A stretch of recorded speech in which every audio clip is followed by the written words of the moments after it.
in support. Go ahead. Thank you, Madam Chair and members of the Public Safety Committee. My name is Frankie Guzman. I'm an attorney at the National Center for Youth Law in Oakland. I'm here to support Senate Bill 1391. 14 and 15-year-olds are not adults. Over the last 30 years, overwhelming research in developmental science has proven this. Numerous neurological studies have shown that the frontal lobe, responsible for executive functions, appreciating risks, controlling impulsivity, and resisting peer pressures or peer influences, is still developing in teenagers, and this is particularly true in young teens. California's laws already recognize that 14 and 15-year-olds are especially immature and vulnerable.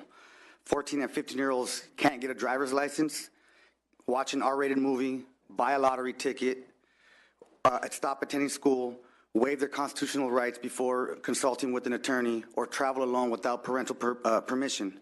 However, in California, 14 and 15-year-olds can be prosecuted as adults and be sentenced to life in prison.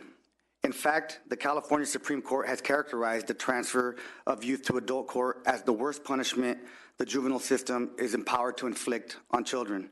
Transfer to adult court of these young teens should never happen. Our juvenile system is not only equipped to deal with 14 and 15-year-olds, it is designed to deal with youth who commit serious crimes. In fact, prior to 1995, California did not prosecute 14 and 15-year-olds as adults. Instead, all children under 16 who committed crimes were dealt with in the juvenile system. That 1995 change in law must be understood in historical context. Amid a media frenzy that depicted youth of color as super predators, racialized tough-on-crime laws were passed in California and across the nation.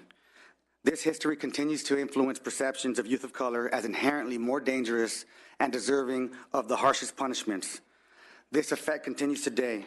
Over the past decade, black youth in California were 10 times more likely than white youth to be prosecuted as adults, and Latinos were nearly 5 times as likely as white youth to be prosecuted as adults.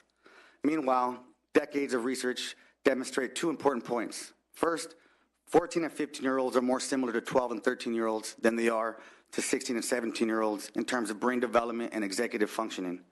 That means these younger teens are less culpable for their misdeeds and possess a greater capacity to change and rehabilitate than our older people.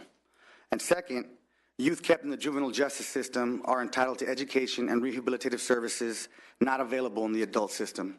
Youth retained in the juvenile system are less likely than youth in the adult system to commit new crimes.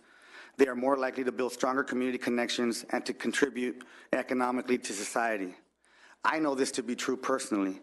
When I was 15 years old, a friend and I robbed a liquor store armed with handguns. I was committed to what is now called the Division of Juvenile Justice. There I received education and treatment that I needed. When released, I went to college.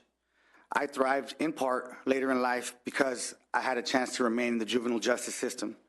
My friend, however, was not so lucky. He was removed from the juvenile system and sent to adult criminal court. He entered adult prison and his life spiraled downward from there. He did not get the rehabilitative opportunities that I received. I know how much we both needed that direction and help. I got it and he did not. In fact, over the last 10 years, we have sent more than 1,000 14 and 15-year-olds to the adult system, many of whom ended up in the adult system due to having the misfortune of living in a county where the local prosecutor sought to transfer any eligible case to the adult system, or had an under-resourced defense attorney, or even an incompetent defense attorney. Senate Bill 1391 would eliminate these inequalities and guarantee that these youth who need treatment and resources get the appropriate treatment that they need. By returning to a system where 14 and 15-year-olds are treated as youth, California can reduce the high cost of unnecessary long-term incarceration of people who committed a crime at a very young age while improving public safety. I urge your aye vote on Senate Bill 1391. Thank you.